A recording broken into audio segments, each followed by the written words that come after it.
Chers amis, le point commun des deux paraboles que nous venons de réentendre, celle de la graine semée en terre et celle de la petite graine de moutarde, ce point commun, c'est le mystère. Il y a dans les deux cas un mystère.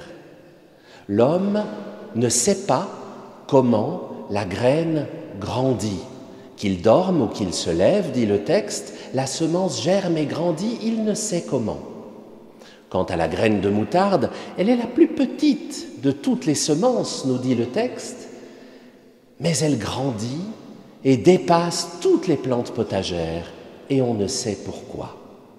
Alors bien sûr, depuis Jésus, depuis 2000 ans, l'agronomie a fait quelques progrès, et on sait aujourd'hui le processus qui mène à la germination d'une plante. On sait, en gros, ce qui se passe sous la terre. Et pourtant, je vous fais remarquer que c'est toujours caché à nos yeux. Le début de la vie d'une plante se passe sous terre. On ne le voit pas. Il faudrait placer des caméras sous la terre pour pouvoir voir ce qui se passe. Le début est comme un mystère qui est caché de notre vue. Et ça me rappelle le début de notre propre vie, chers amis. Nous aussi, pendant 9 mois environ, nous sommes cachés à la vue des humains. Notre première croissance se passe hors de la vue de tout le monde, puisque notre maison commune, notre première maison, c'est le ventre de notre maman, à moins qu'il y ait des bébés éprouvettes parmi vous, mais non, ça n'a pas l'air.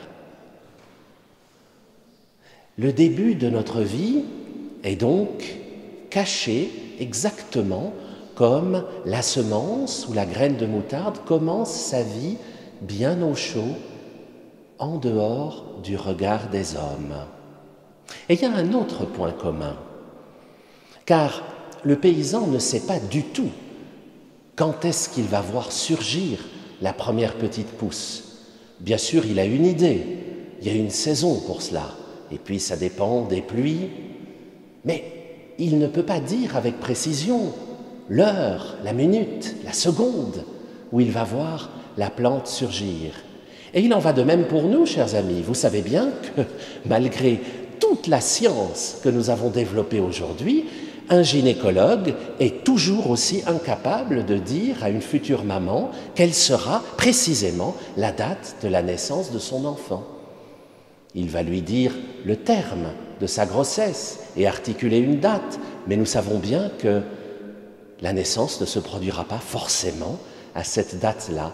Cela va dépendre d'un certain nombre d'événements et au-delà d'une date, il serait bien incapable d'articuler une heure, une minute ou une seconde, malgré toute notre science. Ceci nous échappe encore, comme si Dieu voulait nous dire « ça m'appartient. Tu n'as pas à le savoir. Le mystère du début de la vie, cela m'appartient. Ce qui se joue dans ces moments-là appartient à l'Éternel, au Créateur de la vie. Et sa logique n'est pas la nôtre, nous le savons bien. La première lecture était tout à fait claire à ce sujet. C'est d'un tout petit rameau qu'il crée un cèdre magnifique. Aucune logique là-dedans. La logique de Dieu nous échappe totalement. Nous n'avons pas à connaître les tenants et les aboutissants des mystères qui nous échappent. Il nous est simplement demandé, comme le disait la deuxième lecture, d'avoir confiance. Le paysan a confiance. La future maman et son époux ont confiance. Et je me prends à rêver, chers amis, je me prends à rêver qu'il en soit véritablement de même avec la fin de la vie. Car normalement, il en va de même avec la fin de la vie. Elle nous échappe. Nous le savons bien.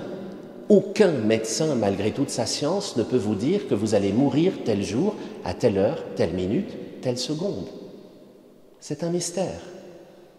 Cela demeure un mystère pour les scientifiques. Quand est-ce qu'un corps est véritablement mort? Posez la question à un médecin, il va vous dire que c'est compliqué. Est-ce quand le cœur s'est arrêté? Mais non, puisqu'un bon massage cardiaque peut le faire repartir. Est-ce quand le cerveau ne donne plus aucun signe d'activité? Mais non, puisque des personnes se relèvent d'un coma profond. Est-ce quand, pendant de nombreuses heures, le cœur et le cerveau sont arrêtés, quand un médecin a signé le décret, la feuille qui atteste du décès de la personne? Mais non, puisque nous savons que les cheveux, les ongles continuent à pousser encore quelques heures, quelques jours parfois. Nous sommes incapables de savoir quand l'âme quitte le corps. Est-ce vraiment quand le cœur s'arrête? Mais non, puisque des personnes ont affirmé se voir d'au-dessus de leur corps et sont bien vivantes pourtant. Ce mystère-là nous échappe, lui aussi, comme si Dieu voulait nous dire le tout début de la vie et la toute fin de la vie ne t'appartiennent pas. Ce sont des mystères. Et le jour où la science n'aura plus aucun mystère à découvrir, elle sera bien malheureuse, elle n'aura plus rien à faire. Il est donc bon que demeurent quelques mystères. Il est bon de ne pas chercher forcément à avoir le contrôle sur ces moments-là, parce qu'alors ce serait se prendre pour Dieu, si véritablement c'est lui qui s'en occupe. Il me semble, chers amis, que nous devons apprendre à ne pas vouloir connaître tous les mystères, apprendre à s'en émerveiller simplement. Regardez la vie et émerveillez-vous, que ce soit celle de la nature qui nous entoure, qui est si belle à cette saison, que ce soit simplement celle de chacun de vous. En regardant vos visages, je m'émerveille de la vie que Dieu a mis en vous. Et c'est cela la bonne attitude, je crois. Ne cherchons pas à connaître tous les mystères.